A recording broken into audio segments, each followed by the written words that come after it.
Well, I'm coming along, and I wanted to give you this update of how I'm doing.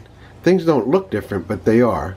One of the things I just got done doing is wiring up the layout, so now that my engine can run and I'm all wired up, and I just have a simple DC, so I can be plugging in my handhold to this area up front with a simple telephone cable, and I'm already all wired up and ready to go.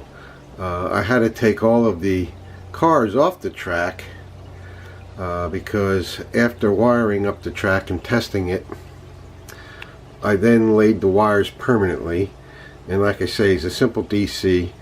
There isn't command control or anything of that sort needed for a one engine layout. But you can't tell, but the track is also secured and about ready to do ballasting. So I want to show you what I'm doing. I'm doing a little different with ballasting. Instead of buying the commercial stuff, I just went to Hobby Lobby and I bought for $3 for a bottle of this. Kind of give you an idea of the size of it. You can buy sand in Hobby Lobby, and I got the white sand. You may not need this for your area, but in Florida I wanted the ballast to look a little bit more white than the gray. Now this is a beautiful gray, and maybe all you need for your area. And you know, it's hard to show color on video because computer monitor, everybody's computer monitor is going to express the color a little bit different shade, tone, depending on how you got that. But in real life, you can take a look at this. But I want a little more white, so I took the gray, which is in this bottle here, and then mixed it with the white to give me more of a white ballast with the gray speckles. And I hadn't done any of the track yet, but all of the track is now fastened down with white glue, and then I will begin doing the ballasting in a few minutes, and we'll show you how that looks when it's all done. But before we get into the ballasting, I want you to take a look at why I use so much white sand. For those of you who are not familiar with the Florida environment, here's a couple photos I've taken at the location. Actually, I didn't take these. I got these off of Google. But these are photos right at the crossing.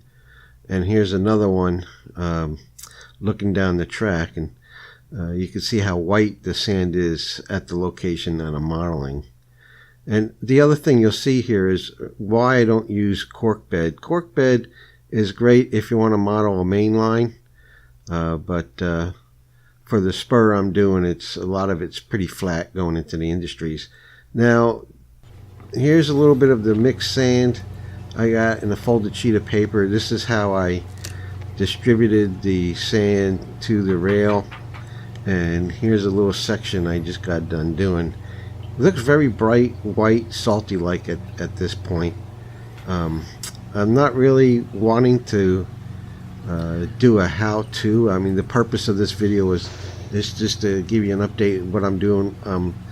This is my first time ballasting, and these shots here are showing you kind of the finished product, and it's looking very good. But I got to tell you, it was a lot more difficult than I thought it would be. And it was not too terrible because I only have 6 feet of board here of track. Of course, several lines of track, but you know, only 6 feet total to ballast with all the different track I got. Those of you who are going to be putting together bigger layouts and ballasting a lot of acreage of track, I tell you, it is quite a chore. Like I said, I hadn't done this before. It's a learning experience, and a lot of things I would do differently if I would do it again. So I'm kind of glad I didn't film that part because it really wouldn't have been a good instructional video for how to ballast. There are plenty of videos out there, by the way, on how to ballast, and that was another reason why I decided not to film it. It was very good videos. The use of the paper folded over to distribute the sand worked beautifully just on the outside of the rails. It wasn't so grand in the interior between the rails. I've noticed other people just use a spoon to scoop it up and then go slowly through, and I don't really know it matters that much. Once you get the ballast down, you're going to end up sweeping it out and across and getting it to where you want it to go.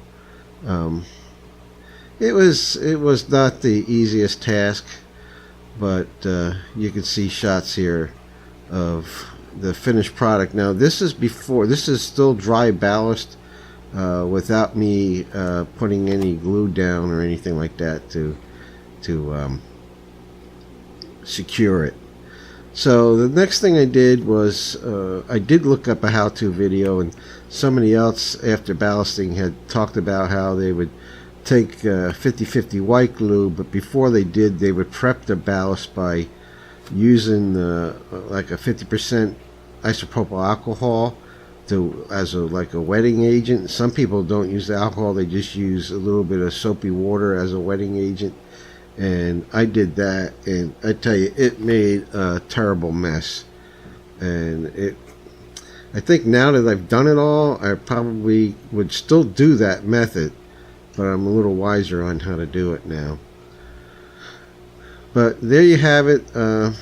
I did the alcohol first to wet it, and then I took the 50 white glue to 50% water, and it went down beautiful to secure the ballast and finish it up for me like that.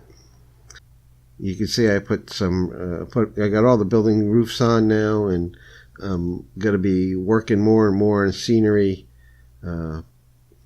But another thing I wanted to mention, once I did put the ballast down and secure it with the glue, and it dried up and was ready to put the engine back on, there was a lot of cleanup to do. It was, and everybody else talks about, sweeping between the rails and getting any loose ballast out, but an end scale, and it was very gritty, very, I don't know. It was just, to me, it's just been a lot of work trying to get the rails cleaned up. But some things to think about, and I'll keep posting and as things go further. Catch you next time.